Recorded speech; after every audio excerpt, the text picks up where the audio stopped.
Shalom à toutes et à tous, très heureux de vous retrouver dans Wake Up, la matinale à la gloire de notre Seigneur et Sauveur Jésus-Christ, un lundi qui commence avec beaucoup d'entrain. Pasteur Bouti, shalom. Shalom Aniel, comment ça va? Super bien, et chez vous? Oui, très bien. Merci d'être avec nous ce matin. Jean-Richard, bonjour. Bonjour Aniel et shalom à tous. Comment on va? Très bien, merci. Super, notre invité du jour, monsieur Koné Dogbemin, shalom. Bonjour. Vous allez bien? Très bien. Merci d'être des nôtres. Jean-Richard, tu es avec nous, bien évidemment, juste à tes côtés, Paul Félicia. Shalom Aniel et shalom à tous. Jean-Richard, avec toi, nous parlerons de quoi aujourd'hui? Dans Culture Actu, on parlera musique. Depuis le confinement, il y a plusieurs concepts qui se développent. On en parlera dans quelques instants. Et puis dans le Saviez-vous, on va parler de prière, d'études et de coronavirus. Super. Paul Félicia dans le Trickbox, sujet du jour. Dans le Trickbox, on a décidé de parler de comment faire le tri ou encore se débarrasser du surperfume. Ça a l'air intéressant ça. Notre invité du jour, c'est bien monsieur Koné Dogbemin. Je rappelle, il est spécialiste du droit, des médias et également avocat à la cour. Avec vous, nous parlerons du télétravail, des aspects juridiques. Tout à fait. C'est quoi déjà le télétravail? Le télétravail, c'est du travail à distance. C'est un sous-ensemble du travail à distance, mais c'est un travail au moyen de la télématique. Télématique. La télématique. Wow. La télématique, ce sont les moyens de télécommunication et de les moyens téléinformatiques. On en parlera avec vous dans quelques instants seulement. Pour l'instant, démarrons notre méditation avec le pasteur Bouti. Le thème du jour, vous le découvrirez à l'instant, juste après ceci.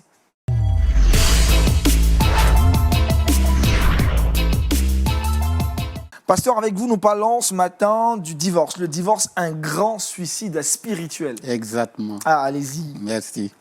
Alors, on va lire rapidement un texte. C'est Matthieu 19, 3 à 6. Les pharisiens abordaient Jésus et dirent pour l'éprouver: est-il permis à un homme de répudier sa femme pour un motif quelconque? Jésus répondit: n'avez-vous pas lu que le Créateur au commencement fit l'homme et la femme et qu'il dit: c'est pourquoi l'homme quittera son père et sa mère et s'attachera à sa femme et les deux deviendront une seule chair. Ainsi, ils ne sont plus deux, mais ils sont une seule chair. Que l'homme donc ne sépare pas ce que Dieu a joint. Alors, c'est notre texte de base. Et j'ai voulu aborder ce problème parce qu'il est d'actualité. Vous voyez, le phénomène du divorce galope et nous nous rendons compte également qu'il atteint des proportions inquiétantes, incroyables. Mais en plus de cela, beaucoup de foyers sont au bord de l'éclatement et de la rupture du vœu pieux du mariage. Mais ce qui nous paraît d'autant plus inquiétant, c'est que les hommes de Dieu, appelés communément les ouins de Dieu, qui par moments sont des prophètes internationaux ou des prophètes mondiaux, eux-mêmes aussi sont engagés dans le divorce. Au point que la communauté des fidèles ne sait pas au juste quelle est l'attitude nous devons tenir dans un tel contexte. Alors, quand c'est comme ça, il est toujours bien d'éclairer les uns et les autres sur l'intention de Dieu, sur ce que l'Écriture dit en ce qui concerne le mariage et le divorce. Alors, ça, c'est pourquoi j'ai préféré aborder ce sujet. Alors, la première des choses que je voudrais dire avec vous très rapidement, c'est que pour nous, quand je dis pour nous, je veux dire pour moi et pour tous ceux qui me sont proches, le divorce représente l'un des plus grands suicides spirituels de notre temps. Je vous dirai tout à l'heure pourquoi je dis cela. Tout couple chrétien devrait faire en sorte de ne jamais en arriver là. C'est-à-dire de ne jamais arriver au divorce. La première des choses. Voyons rapidement les raisons ou les facteurs qui concourent au divorce. Il y a le fait que il y a des facteurs très nombreux, mais je vais toucher seulement 2 ou 3, puisqu'on n'a pas le temps. On n'a pas assez de temps. Premièrement, Et la plupart des divorces, c'est pour des causes d'infidélité conjugale. C'est-à-dire, l'homme trompe sa femme ou bien la femme trompe son mari. Ça, c'est l'une des causes les plus répandues. La deuxième cause, c'est l'incompatibilité sexuelle. Ça veut dire que soit l'homme en a besoin trop, ce que la femme ne supporte pas, ou vice-versa. La femme demande tellement que l'homme aussi ne supporte pas. Et ça peut entraîner aussi le divorce. Il y a l'incompatibilité de caractère. Ça aussi, les deux ont des caractères presque antithétiques. Il y a un qui est fougueux, coléreux, un qui est calme, posé. Tout ça, ça peut entraîner aussi le divorce.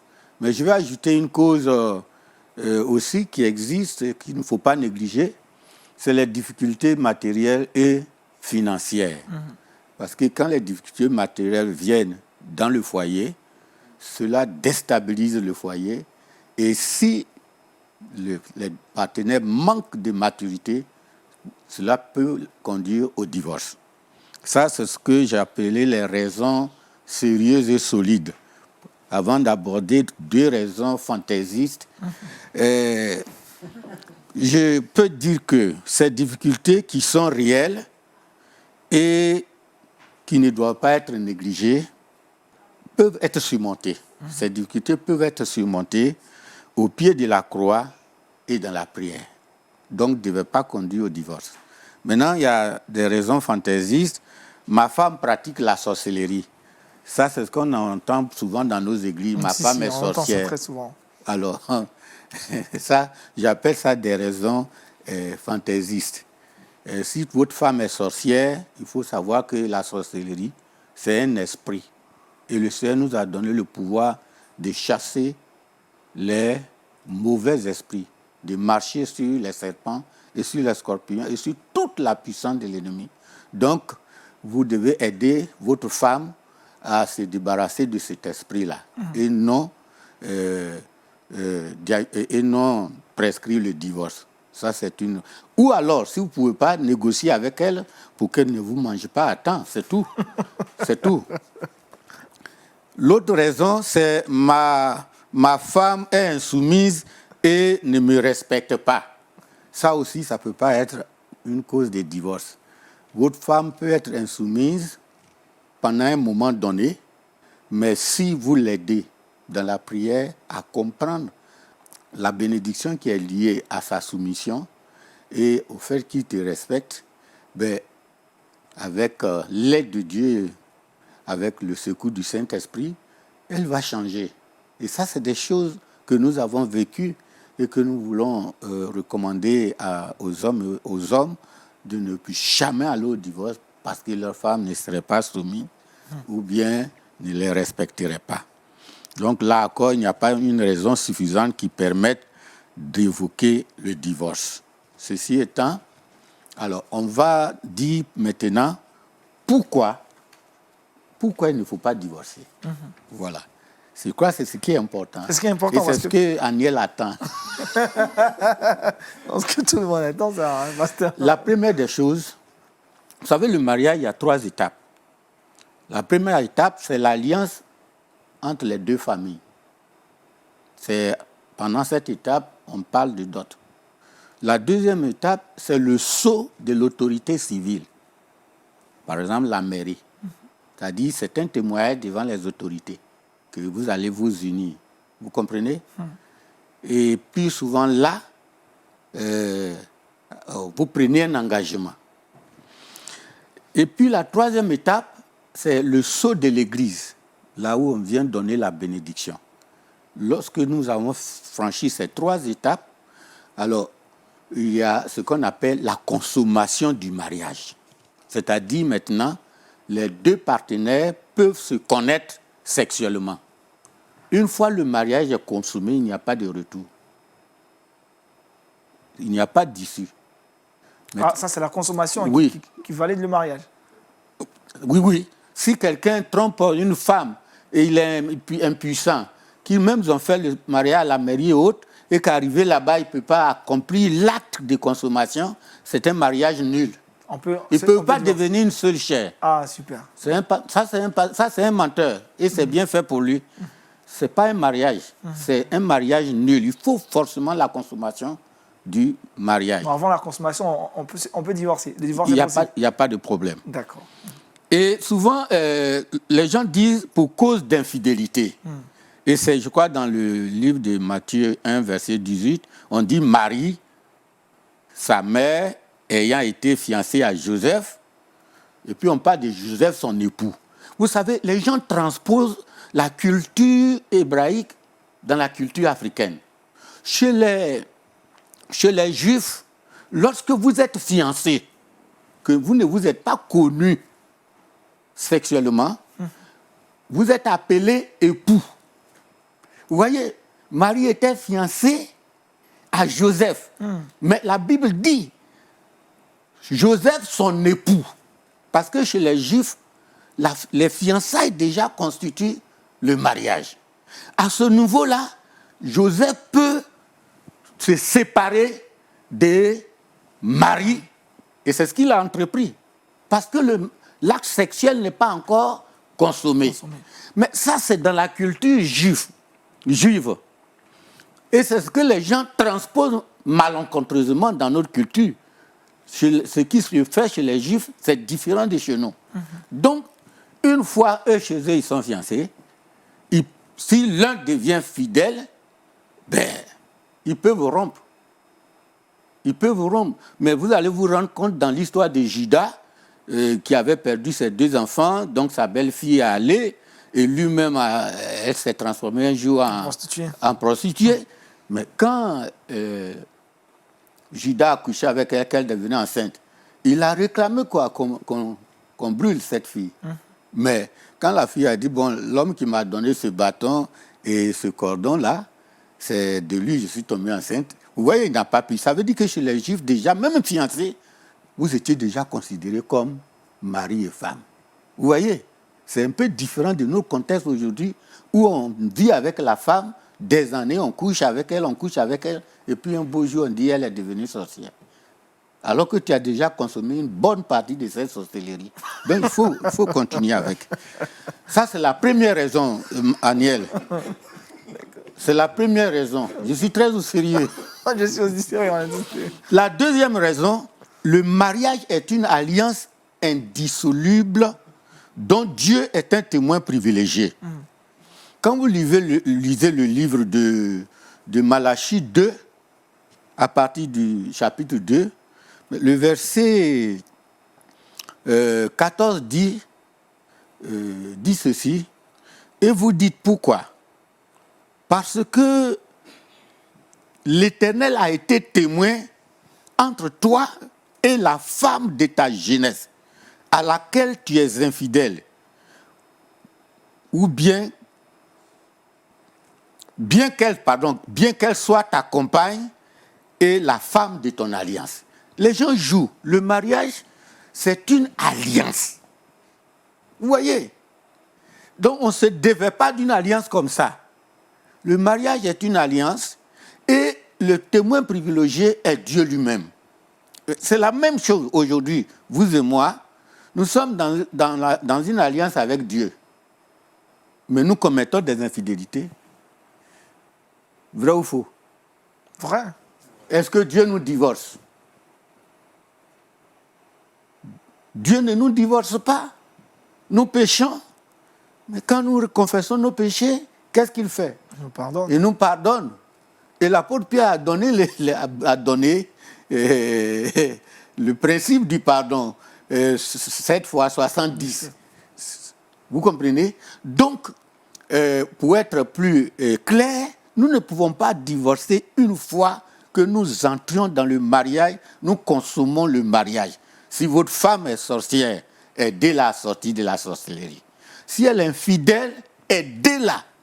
L'infidélité, derrière l'infidélité se cache un esprit.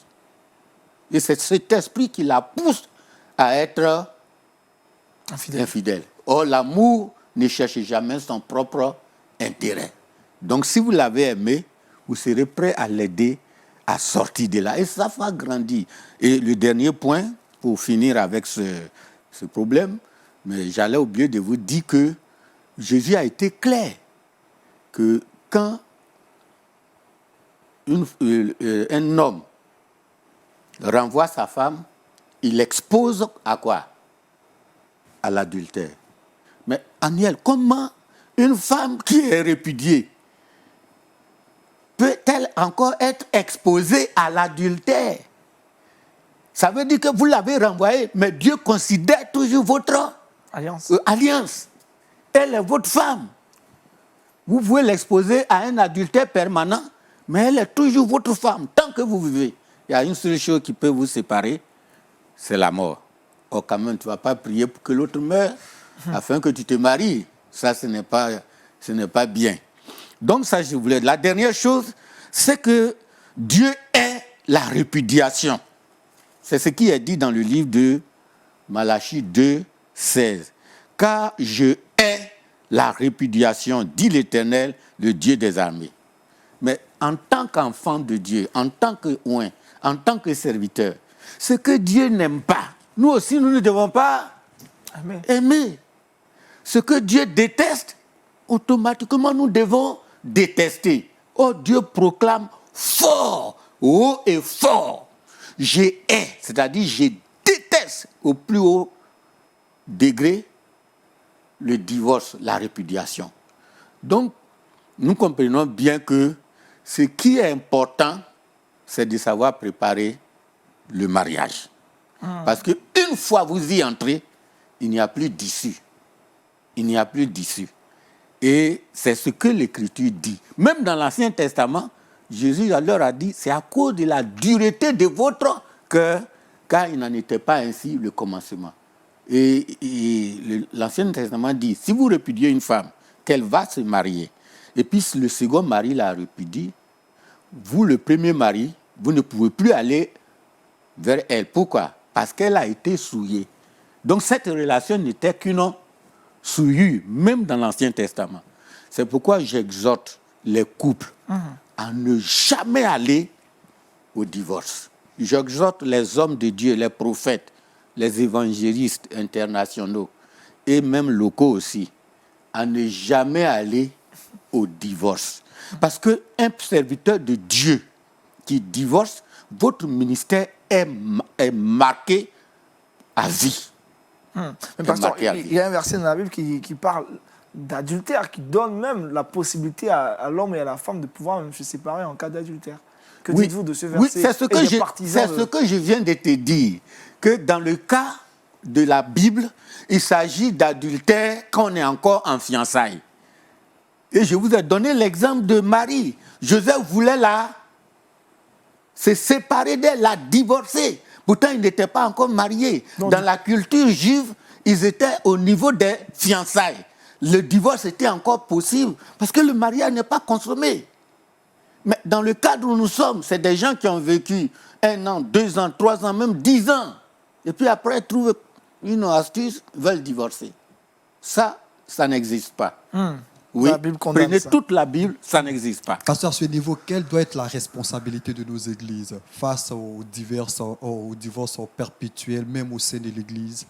Bon, nous, en tant qu'alliance de l'église évangélique charismatique internationale, nous disons à tous ceux qui se marient que le divorce n'existe pas.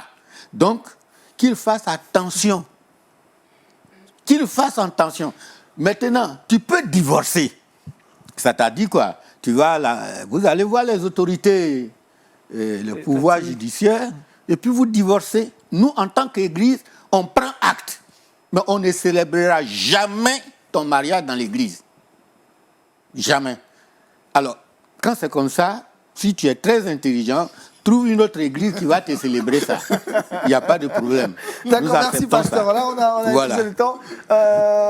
Félix a une question. Avant de venir vers M. Koné, Félix a une question. Oui, j'ai une question justement. Il y a des personnes qui se disent que comme elles sont mariées de façon civile et qu'il n'y a pas eu de bénédiction nuptiale à l'église, elles ont la possibilité de divorcer. Qu'est-ce que vous en pensez? Mais là encore, les personnes se trompent. Ben, les gens, quand vous lisez l'Écriture, on vous dit quoi? Dieu fait pleuvoir sur les bons et sur les méchants. C'est-à-dire, ne croyez pas que Dieu, là, lui, n'a de regard que sur les chrétiens. Non. Dieu veille sur tout. Ce dont nous parlons, même dans le milieu païen, lorsque le mariage a été constaté avec la dot et que l'homme et la femme vivent comme un couple vive, là aussi, ils ne doivent pas divorcer. Eux le font parce qu'ils sont dans l'ignorance.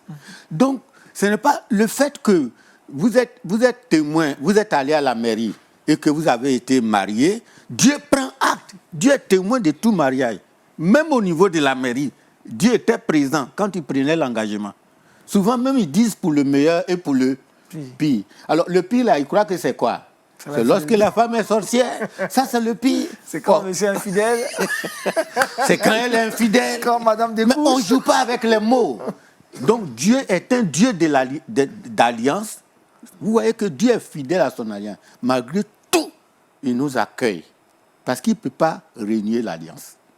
Vous comprenez? Donc, mes amis, le mariage n'est pas un jeu. Il ne faut pas entrer avec légèreté dans le mariage. Il ne faut pas te marier parce que votre femme est belle de figure. Il faut vraiment un temps. Il faut la connaître. Il faut l'étudier. Parce que quand tu entres, on ne sort que par la mort. Par la mort. Wow.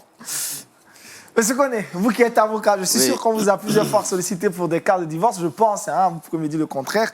Quel est votre avis sur la question déjà, bibliquement? D'abord, moi je voulais féliciter le pasteur pour son courage, parce que c'est des paroles qu'on n'entend plus. Ça c'est vrai. Voilà, beaucoup de gens ne veulent même plus qu'on parle de cette façon-là, que la parole de Dieu soit connue. Mais ce que je voulais dire pour le soutenir dans ce qu'il dit, c'est que, premièrement, le droit ivoirien a évolué. Il y a eu la dernière réforme du mariage. Faire du mariage, ce n'est pas un contrat de mariage, c'est l'union. L'union, donc c'est Voilà. différent. C'est l'union. C'est différent. Voilà, donc on dit que c'est l'union de deux personnes de sexe différent, un homme et une femme. Et vous comprenez que c'est la conception chrétienne, voilà, du droit canon qui est contenu dans Genèse, que les deux deviendront une seule chair. C'est cher. Et dans la progression du droit, le divorce n'était pas admis au début. Le divorce est entré sous la pression de la population à l'étranger. Et on a admis la faute. Et puis maintenant, on est allé dans les progressions, divorce par consentement mutuel. Parce que vous savez, comme il a dit, la pression des gens qui veulent sortir du mariage, ils savent que c'est pas normal. Mais ils vous font tellement de pression que les législateurs leur disent, allez-y, faites ce que vous avez à faire. Ouais. Et comme il a dit, effectivement, dans le droit canon, il y a ce qu'on appelle la copula carnalis. La copula carnalis, c'est la consommation du mariage. Et une fois que vous avez consommé le mariage, même si vous n'avez pas fait de vœux, on considère que vous êtes marié. Parce que le rapport sexuel qui est la consommation. Ben oui, vous êtes une seule chair, c'est fini. C'est fini. Et comme il a dit la dot, les gens parlent la dot, elle n'est pas légale, la dot est légale. Je vous dis simplement, est-ce que vous devez comprendre sur ça? La dot, condition financière du mariage, comme vente de ta fille, est interdite. Mais la dot traditionnelle, geste traditionnel, symbolique, n'a jamais été interdite. N'a jamais été interdite. Parce que quand on lit les travaux du professeur Loé Sobre sur les successions et tout ça, vous verrez dans les recherches qu'elle a fait qu'il y a eu une partie du pays, notamment l'Ouest, où les femmes étaient mariées avec des bœufs, des moutons. Et quand la femme fuyait le foyer, que devient tout cet argent, tous ces investissements? Donc le monsieur réclamait en justice aux colons. Et les colons ont eu à rendre des décisions et ils n'en pouvaient plus. Ils ont décidé qu'il faut supprimer cette dot-là. Mais l'autre dot traditionnelle qu'on fait normalement, les gens, il faut qu'ils... Voilà. Elle est permise. Merci énormément. Tant qu'elle est normale. Donc moi, je dis, dans mon expérience d'avocat, j'ai vu beaucoup de choses. J'ai vu beaucoup vous savez, par exemple, dans ce pays, que donc on a un nouveau gouvernement, il y a toujours quelqu'un qui divorce, parmi ceux qui sont promus. Parce que sa femme, avant qu'il soit nommé, n'est pas la femme ministrable. Donc, il la met de côté et il prend une autre femme. Il prend une jeune fille, d'ailleurs. Voilà. Et donc, ça fait que le divorce, c'est une question qui est discutée au plus haut niveau. Moi, j'ai eu à voir ces cas. Et quand on n'arrive pas à conseiller, je lui ai dit, écoutez, c'est votre femme. Le lien ne peut jamais finir. Vous n'allez pas la mettre dehors sans rien. Et puis, elle est dans le besoin, dans le dénuement. Ouais. Et donc, c'est à peu près ça. Donc, vraiment, je suis très content de ce que le pasteur a dit. Pas parce que il a si bien dit, mais parce qu'on a maintenant besoin de la boussole. C'est-à-dire, il faut une encre de la réflexion. La réflexion. Voilà. Et c'est plus courant, vous l'avez dit, de nos jours, c'est difficile d'entendre ce genre de message qui nous invite à respecter le mariage. Pasteur, vous allez prier pour bénir cette exhortation, bénir la journée de toutes ces personnes qui nous ont suivis. Aussi, on va prier pour que ceux qui sont en instance de divorce, que Dieu ramène leur cœur vers l'essentiel et qu'ils restent ensemble. Allez-y, pasteur. Oui, Seigneur, merci de nous donner l'occasion de partager ta parole avec ton peuple, avec aussi tes oins. Nous sommes face à un nouveau phénomène, la propagation des divorces. Et ce jour, Père, nous te demandons pardon et crions à toi pour tous ceux qui ont déjà divorcé, que tu parles à leur cœur afin qu'ils reviennent à de meilleurs sentiments et retournent dans leur foyer d'antan au nom de Jésus. Amen. Tous ceux qui sont en instance ou qui sont en train d'envisager le divorce, Saint-Esprit, dissuade-les et qu'ils viennent à la croix dans la prière pour que tous ces problèmes qui sont réels et non négligeables soient surmontés au nom de Jésus. Amen. Seigneur, tu veux une église sainte. Et cette église sainte veut des hommes qui tiennent leur engagement. Quand ça ne va pas, c'est pourquoi affermis ton peuple, affermis les foyers, affermis les couples et qu'ils demeurent dans cette union sacrée, que personne ne sépare ce que Dieu a joint.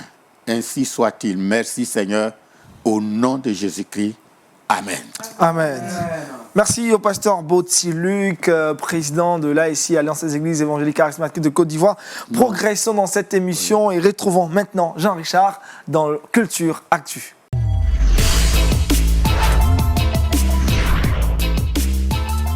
Avec Jean-Richard, nous parlons musique. Effectivement, merci Aniel. Culture Actu pour ce numéro. Aniel Adi a décidé de parler de musique. Je l'ai dit également en entrée de propos, depuis l'avènement du Covid-19, l'actualité musicale est à l'arrêt. Plus de concerts, plus de spectacles. La toile et les réseaux sociaux ont pris un temps soit peu le relais. Et plusieurs concepts ont été développés pour encourager le corps de Christ, pour apporter de la joie à toutes ces personnes qui vivent le confinement. On parle de confiner pour prier, confiner pour adorer. Et les artistes sont au cœur de ces différents concepts. Et aujourd'hui, j'ai décidé de présenter un autre groupe d'artistes qui, à travers leur confinement, ont décidé à leur tour d'apporter de la joie à toutes ces personnes qui vivent dans la peur, dans cette stupeur du coronavirus. Et cette vidéo est très regardée sur les différents réseaux sociaux. La chanson reprise est Grâce infinie. De nombreux artistes, de nombreux chanteurs sont présents. C'est le cas de Tabitha Lemaire que vous apercevez à l'écran, Jean-Daniel Labry, Mariela Yourès, Sébastien Korn, Jade et Joseph. Plusieurs artistes, depuis leur confinement, ont décidé d'apporter de la joie à toutes ces personnes qui vivent le confinement. Grâce infinie est l'interprétation francophone d'une chanson que vous connaissez certainement, Amazing Grace. Amazing Grace. Amazing Grace, c'est une chanson hautement spirituelle qui ne vous dit peut-être rien de prime abord, mais on estime que cette chanson est jouée par plus de 12 millions de personnes chaque année. Vous entendez souvent cette mélodie, une mélodie qui a une particularité. Eh bien, l'auteur de cette chanson est Jordan Newton. Jordan Newton, qui l'a écrit voici plus de 240 ans. Je précise que c'était en 1760, une vieille donc chanson. La première publication de cette chanson date de 1779. Amazing Grace, au fil des années, est devenu l'un des cantiques chrétiens les plus célèbres dans le monde anglophone. John Newton, qui soit dit en passant, est né en 1725, s'en est né en 1807, était un négrier. Il était de nationalité britannique. C'est un homme qui était foncièrement pour ces personnes qui l'ont côtoyé, qui étaient férus d'argent, qui étaient un débauché au niveau de sa morale, mais qui au cours d'une traversée de l'océan Atlantique va rencontrer le Seigneur Jésus-Christ. Il va écrire cette histoire et c'est cette histoire que ces artistes francophones ont décidé de reprendre aujourd'hui. Et moi, j'ai décidé d'apporter cette séquence à toutes ces personnes qui nous regardent. C'est une chanson qui parle de désespoir, mais aussi d'espoir, une chanson qui parle de fébrilité, mais aussi de confiance en notre Seigneur Jésus-Christ. Pour quelqu'un qui connaît, pourquoi pas peut-être le désespoir en cette période de confinement, on écoute un bout de cette chanson, Grâce infinie, les artistes confinés depuis leur domicile, qui apportent de la gaieté à tout le corps de Christ. Grâce infinie de notre Dieu, qui un jour m'a sauvé.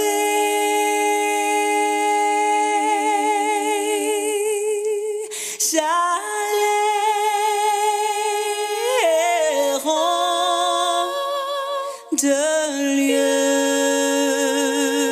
en lieu quand il m'a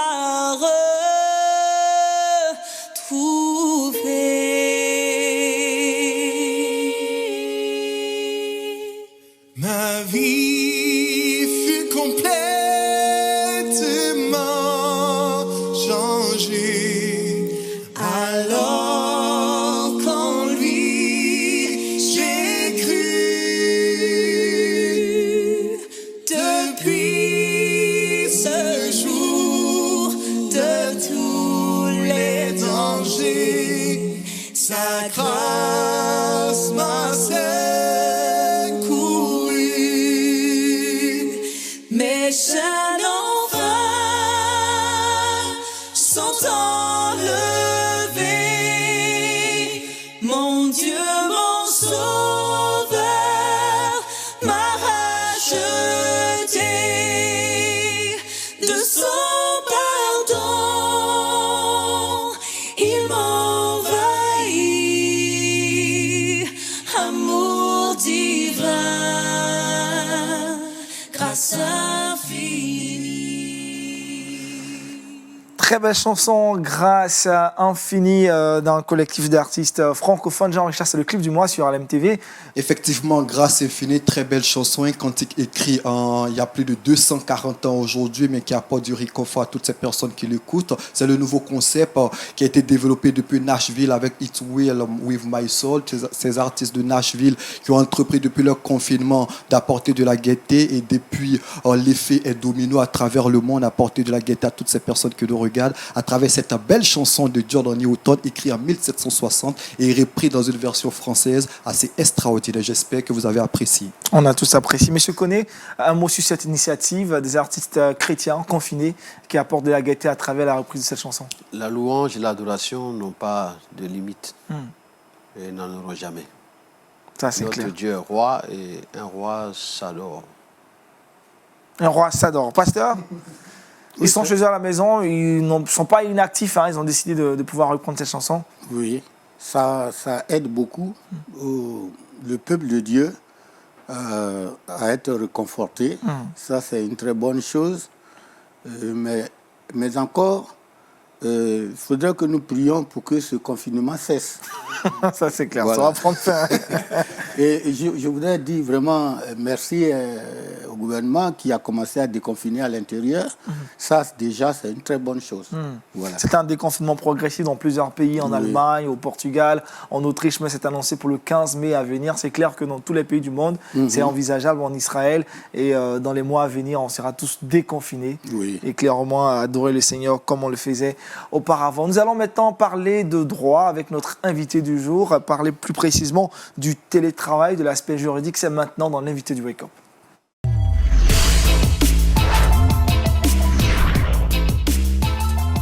Notre invité du jour, M. Koné Dogbemin, spécialiste du droit des médias et de la communication, avocat à la Cour, encore shalom. Avec vous, nous parlons du télétravail et plus précisément de l'aspect juridique. Allez-y. Bon, qu'est-ce que le télétravail? Le télétravail, c'est une variété, c'est un sous-groupe du travail à distance. Parce que dans le travail à distance, il y a plusieurs autres activités. Il y a par exemple le téléconseil, que les gens confondent avec le télétravail. Il y a la télédisponibilité, que les gens confondent avec le télétravail. Dans le télétravail, effectivement, il y a la télédisponibilité. Mais ce n'est pas la télédisponibilité qui consomme toute l'entièreté de ce qu'est le télétravail. Ouais. Et il y a aussi le détachement de certaines tâches qui sont confiées à des sous-traitants tels que les call centers. Ce n'est pas du travail, du télétravail, c'est du travail à distance. Ouais. Le télétravail suppose, pour exister, qu'il ait une influence sur deux éléments dans le contrat du travail. Dans le contrat du travail, la loi du travail, l'article 16.6, dit que le travail doit être livré au lieu convenu dans le contrat. Donc, le lieu convenu en matière industrielle, c'est le lieu de l'unité de production. Donc, c'est un lieu d'exercice du lien de subordination, de la prestation de travail et de la coopération entre les travailleurs. Et il se trouve que dans le télétravail, on va donc d'étendre le lien de subordination parce que c'est lui qui va connaître une crise, une modification, dans le sens où l'employeur n'aura plus physiquement la maîtrise de son employé physiquement. Et le travail s'est déporté dans un autre local qui peut être un lieu de travail, de coworking. Ça peut être aussi le domicile du salarié.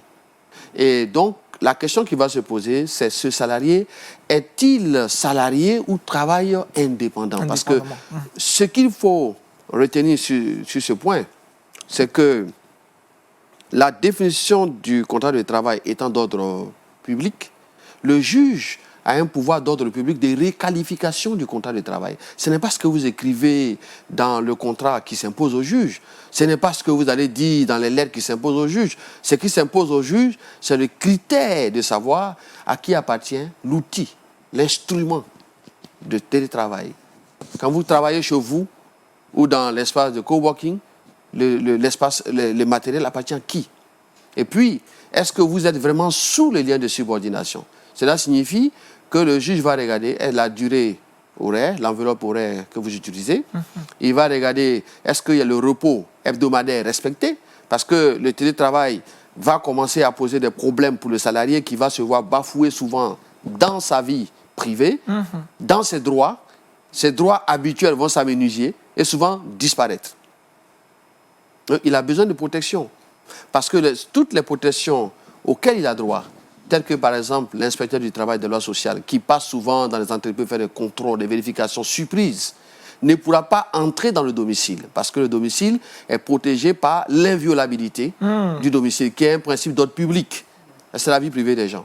Donc, il faut l'autorisation du salarié pour entrer.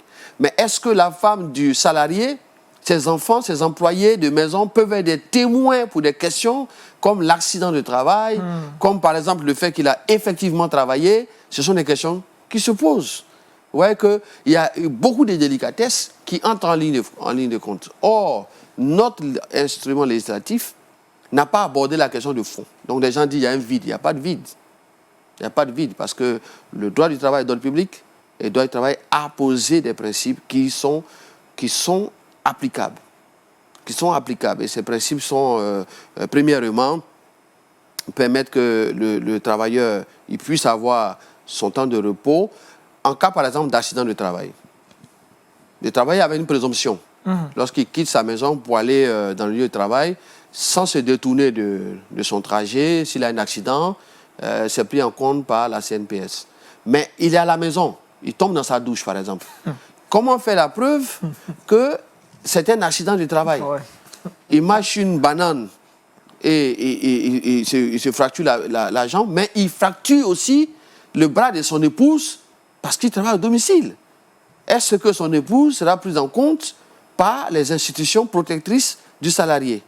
Ouais. Donc tout ça, ça demande de la part du législateur une intervention. Mais ça ne veut pas dire que si ça survient, le juge ne va pas prendre une décision. Le juge a des critères, il a des éléments. Et en parlant de ces choses, nous voulons éveiller la réflexion des salariés pour qu'ils soient vigilants. Parce que la télédisponibilité, c'est le fait, par exemple, d'être disponible au téléphone. L'employeur va vous demander 24 heures sur 24 de ne pas fermer le téléphone. Mais quand il vous dit ne fermez pas le téléphone, mais qu'est-ce que vous devenez dans votre vie privée? Parce que vous appelez à toute n'importe quelle heure. heure, il t'appelle. On a le cas de Kodak, où le monsieur, il dit, il savait que c'est son employé, mais il dit il ne décroche pas parce qu'il a droit à une vie privée. Et lui encore, dans son contrat, il y avait une clause qui disait qu'il doit être disponible. Mais le juge a estimé quand même que trop, c'était trop. Ouais. Donc le télétravail pose un ensemble de problèmes, un ensemble de réflexions que le salarié doit se poser, et il doit faire un rapprochement lorsqu'il voit que son employeur va trop loin à l'inspecteur du travail. Il doit se dépasser chez l'inspecteur du travail pour pouvoir discuter avec lui de certains points et avec des conseils pour éviter d'être surexploité. Parce que la grève, par exemple le droit des grèves est un droit individuel, mais son exercice est collectif. On ne fait pas une grève à seul. Il faut être à plusieurs. Mais comment mobiliser les autres salariés? Quand vous avez vu le travail, vous avez vu que l'horaire du travail sera d'abord atomisé, parce qu'on va découper le travail en plusieurs petits morceaux. Il y en a qui travaillent de ceci à cela, etc., etc. Ensuite, l'unité de travail, de temps et d'espace n'existe plus. Et donc, les salariés ne se connaissent plus entre eux. Comment ils se retrouvent pour faire la grève? Ouais. Et donc, pour le faire, certains travailleurs ont imaginé d'utiliser l'outil informatique qui a été mis en place à leur disposition par l'employeur pour contrer l'employeur. Et l'employeur a déposé une plainte parce que il y a abus de l'outil informatique qui est mis à disposition. Et par rapport à l'abus, la question aussi est de savoir est-ce que l'employeur a le droit de mettre ce qu'on appelle l'œil électronique. L'œil électronique, c'est ce logiciel qui permet de savoir que le salarié est en train de faire le travail pour lequel on le paye. Donc, une sorte de cybersurveillance. Vous voyez, la cybersurveillance dans l'entreprise, ça passait, mais maintenant, vous êtes à domicile, parce que s'il n'est pas bien positionné, vous verrez sa maison. Vous aurez des images, des données personnelles de l'employé. Donc, il y a un ensemble de choses à préparer. Hein, et il y a des conversations que l'employeur peut entendre, auxquelles il n'a pas droit. Il n'a pas droit. Parce que simplement l'employeur a omis de dire à son épouse, à ses enfants ou à ceux qui vivent chez lui qu'il est en train de travailler, qu'il est entendu par un ensemble de personnes. Donc, ce sont ces questions-là que je voudrais qu'on puisse, d'une façon ou d'une autre, aborder. Merci énormément en tout cas. Jean-Richard, pour les questions, on va aller très rapidement avec le temps qui est déjà... C'est vrai qu'il a abordé le télétravail, mais dans cette période due au Covid-19, beaucoup d'expressions sont survenues. On parle notamment du chômage technique partiel. Pour le citoyen lambda, c'est quoi toutes ces expressions? Le chômage technique, c'est le fait de demander au salarié l'exemption de sa prestation de travail pendant un temps. Et cette exemption peut être accompagnée de mesures ou non. Et un salarié dans le droit ivoirien, c'est 2 mois maximum dans une période de 12 mois. Donc, si c'est renouvelé, on peut renouveler jusqu'à 4 mois, pas plus. Et après ça, il faut le licencier et puis lui payer ses droits. Voilà. Mais l'article 16.11 permet le licenciement collectif. Là, c'est lorsque, du fait des mutations ou d'une difficulté économique, le salarié n'arrive plus à faire face à ses besoins, eh bien, il est obligé de mettre en chômage technique une partie des employés ou bien l'ensemble des employés. Et cette mesure, c'est la grande douloureuse de cette époque, parce qu'aujourd'hui, nous sommes encore dans le confinement, mais bien après, les employeurs ont dû s'apercevoir que grâce au télétravail, il y a des employés qui sont inutiles. Et il y a même des parties de l'entreprise qui étaient totalement inutiles, parce qu'on peut les faire de façon délocalisée. On peut donner à des gens qui ont un contrat de télétravail indépendant et non salarié. Voilà. Et là, comme j'ai dit, le juge a un pouvoir d'ordre public de réqualification qui va lui permettre de pouvoir réqualifier. Est-ce qu'il s'agit d'un travail indépendant ou salarié? Et le critère, c'est si c'est indépendant, ça veut dire que vous choisissez vos clients et vos clients sont libres de recevoir votre travail ou de le rejeter. Très rapidement sur la télédisponibilité, est-ce qu'il faut répondre à tous les appels de son employeur à toutes les heures? Justement, c'est pour cela qu'il y a une interpellation qu'il faut faire. Où est des pays comme le Sénégal, les syndicats ont mis en place des logiciels pour surveiller le télétravail, pas en surveillant, c'est-à-dire ils se sont outillés pour pouvoir surveiller l'activité du salarié à la maison et les temps, le volume horaire, puisque en Côte d'Ivoire, en dehors des activités agricoles qui sont 2400 heures par an, c'est 40 heures par semaine. Donc, 40 heures par semaine, l'employé peut être amené à dépasser ses heures et à vous appeler au-delà même des heures normales. Les heures normales. Parce que, voilà. Donc, ça, ce n'est pas normal. Et quel que soit, mais la pratique montre que le salarié qui arrive à résister à l'employé, c'est le salarié qu'on appelle le travailleur qualifié, le spécialiste. Celui qui résiste. C'est lui qui résiste. Les spécialistes, à travers le monde entier, des fois, ils refusent de répondre. Parce qu'ils sont en grande demande. Et on a besoin d'eux, c'est des gens pointus.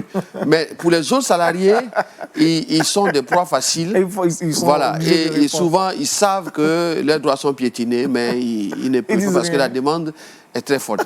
Et elle va aller Et ils ont peur de perdre leur emploi en plus. Ils perdent leur emploi, voilà. Merci énormément, M. Koné. Pasteur, rapidement, Oui. ça fait toujours plaisir d'entendre ces instructions. Oui, nous sommes vraiment édifiés et de comprendre beaucoup de choses. Je souriais là parce que Maître disait tout à l'heure, il ne suffit pas d'écrire un contrat du travail. Parce que le juge a le pouvoir de requalifier. Ça veut dire que nous devons faire en sorte que le contrat de travail soit beaucoup plus proche des principes même des lois du travail, des principes pour ne pas dire mais il a signé, alors que le juge a un pouvoir de requalification, c'est ça. Et puis, bon, comme le maître est là, ce qui nous gêne en Afrique, c'est que beaucoup travaillent, mais les employeurs ne s'occupent pas de leurs employés. On voit que beaucoup travaillent, sont très conscients, mais quand la manne vient, l'employeur en France en train de passer des week-ends et les pauvres qui travaillent ne sont pas payés. Et bon, même à l'inspection du travail encore, ça va traîner. Bon, est-ce que, maître, il n'y a pas... quelles sont les mesures qu'il faut faire, qu'il faut prendre pour que ces employeurs véreux, sans scrupules, inconscients, qui malheureusement gangrènent notre société, soient ramenés à l'ordre? Merci. Bon. Effectivement, il y a des abus.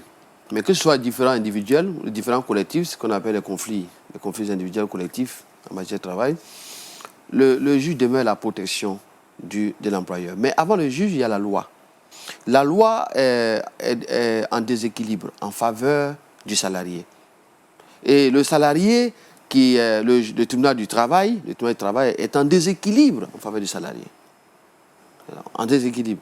Et il y a des dispositions, et avec les modifications en 2015 du Code du travail, il y a même le référé qui a été créé en matière sociale. Il y a des outils, en fait. Mais les salariés ne font pas ce qu'on appelle la culture d'entreprise pour avoir de la culture juridique dans leur domaine en matière du travail, notamment par les syndicats. Parce que les centrales ont cette vocation de former les travailleurs où qu'ils soient et de leur permettre de pouvoir lutter efficacement contre certains employeurs. Parce que quand le syndicaliste s'élève contre vous, mais quelle que soit votre puissance, vous êtes obligé de vous asseoir à la table pour écouter. Mais les gens font des syndicats, des petits syndicats qui ne sont pas affiliés. Or, il faut rentrer dans les centrales. Il faut être puissant. Et le temps que nous allons connaître, les salariés, les employés auront besoin de rassemblement. Parce qu'il y aura des entreprises qui vont, comme j'ai dit, qui vont vouloir faire le petit malin et qui savent qu'ils ont les moyens. La force de production demeure les salariés. Et les moyens de production, c'est l'employeur. Mais la force qui produit. Et donc, ce n'est pas négligeable. Prendre conscience de son pouvoir et aller à la rencontre de l'employeur. Parce que le Code du travail, il est né dans la rue. Il est né dans la rue dans le sens où le Code du travail n'est pas parmi les codes. Napoléon a fait 4 codes en 1804. Il n'y avait pas ces codes-là. Mais c'est la révolution industrielle, la standardisation, la taylorisation, activité sociale, activité économique, qui vont révolutionner le travail et qui vont créer cette possibilité de la grève et qui vont nous faire connaître toutes ces grèves que nous avons connues dans l'humanité et qui ont obligé les législateurs, obligé les uns et les autres à se mettre à la table pour discuter à des gens qui considéraient comme des pauvres, des malheureux. Ça veut dire que la leçon qu'on en tire, c'est que les salariés doivent savoir que c'est ensemble qu'ils sont forts Ensemble qui sont forts. et qu'ils doivent toujours lutter. Lutter. Merci Maître Koné, c'est sur ces mots qu'on va avancer, on a réellement épuisé le temps. On va retrouver très rapidement Paul Félicia dans le Trickbox.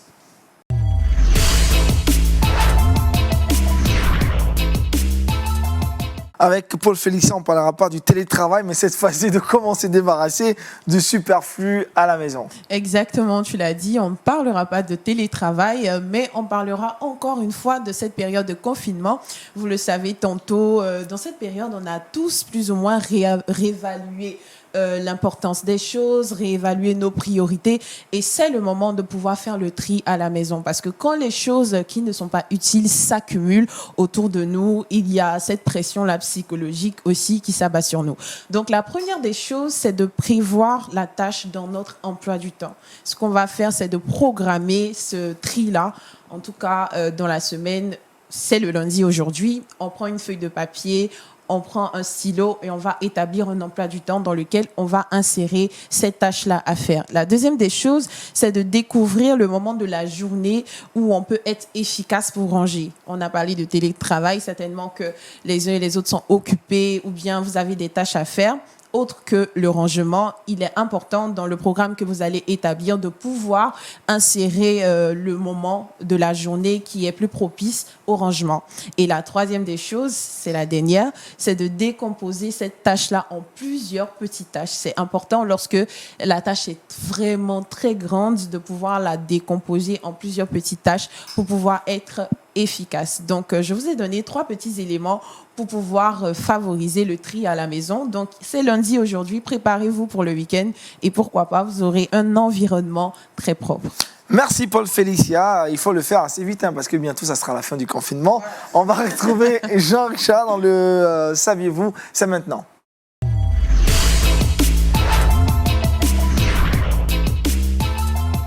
Jean-Richard, une étude relative à la prière a été menée. Tu nous délivres le rapport. Effectivement, merci Aniel. Je parle assez rapidement de 2 études qui ont été réalisées, une en Grande-Bretagne, l'autre du côté des États-Unis. La première étude a été réalisée par Tearfund. C'est une agence chrétienne britannique de secours et de développement.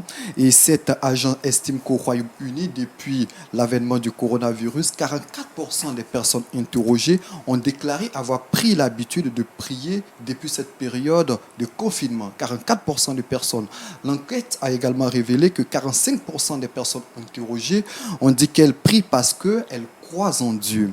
Et 33% pensent que la prière a apporté une source de réconfort pendant cette période de confinement. Du côté des États-Unis, 47% des chrétiens estiment que leur foi s'est accentuée depuis cette période de confinement. C'est dire que c'est vrai qu'en cette période difficile, on parle du coronavirus, mais n'empêche que selon plusieurs rapports, on aura l'occasion de revenir certainement sur ces différents sondages, mais ce qu'il faut retenir de façon assez précise, c'est que la prière après une ascension assez fulgurante, j'y arrive, dans plusieurs nations, que ce soit en France, en Grande-Bretagne, du côté des États-Unis, la plupart des chrétiens estiment que la vie des prières a connu une ascension assez fulgurante et c'est quelque chose qu'il faut saluer.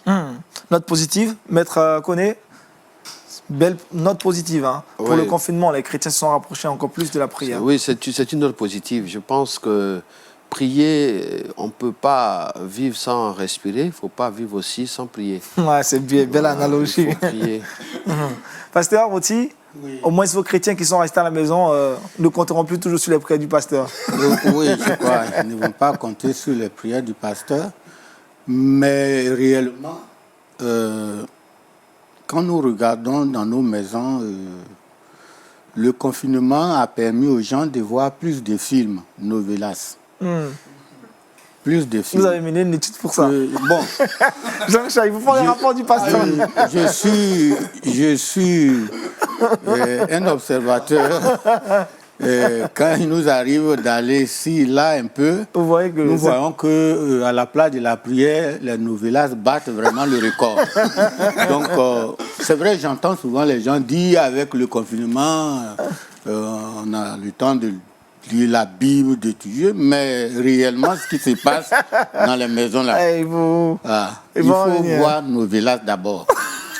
D'accord, pasteur. Merci pour cette interpellation, pasteur. Jean Richard va encore pousser ses recherches. Comme c'était beaucoup plus basé en Europe, on verra en Afrique. Paul Félix, les versets vous sol. Malachie chapitre 2 verset 16. Car je hais la répudiation, dit l'Éternel, le Dieu d'Israël, et celui qui couvre de violence son vêtement, dit l'Éternel des armées. Vous l'aurez compris, hein, on a parlé de divorce aujourd'hui et la Bible condamne le divorce et c'est un grand suicide spirituel. Merci encore au pasteur Bouti-Luc, je rappelle président de l'église, de l'Alliance des églises évangéliques charismatiques de Côte d'Ivoire à UICI. Merci à Maître Koné, spécialiste donc du droit, des médias et de la communication. On aura encore besoin de vous parler de l'éthique, peut-être des réseaux sociaux. Pendant ce temps de confinement, il y a eu tellement de choses. Comment bien mener ses recherches et surtout publier les choses sur Internet. Peut-être qu'on aura besoin de vous pour un autre numéro de cette émission. Vous êtes avocat à la Cour, merci d'être venu. Paul Félicien, merci. Jean-Richard, merci à toute l'équipe de réalisation de Wake Up. On vous souhaite de passer une extraordinaire semaine. On se retrouvera demain avec Daniel Kragby pour un autre épisode de Wake Up. D'ici là, portez-vous bien. Shalom chez vous.